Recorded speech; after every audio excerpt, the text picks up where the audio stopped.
সাগর, এই যে আমরা যেমনি বসে আছি না, এভাবে আল্লাহ রসুল কি করতেন, সাহাবিদেরকে নিয়ে বৈশা গল্প করতেন। তো একদিন আল্লাহ রসুল সাল্লাহ সাল্লাম সাহাবিদেরকে নিয়ে এভাবে বৈশা গল্প করতেছে।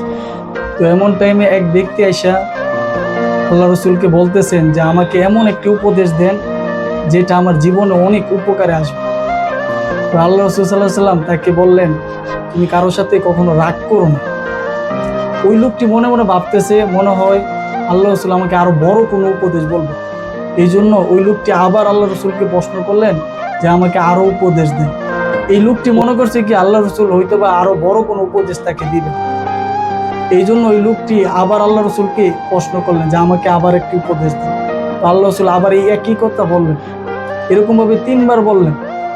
তো এটার থেকে শিক্ষা হলো যে রাগ কন্ট্রোল করা, রাগকে নিয়ন্ত্রণ করা ইমানের অনেক বড় একটি আমল।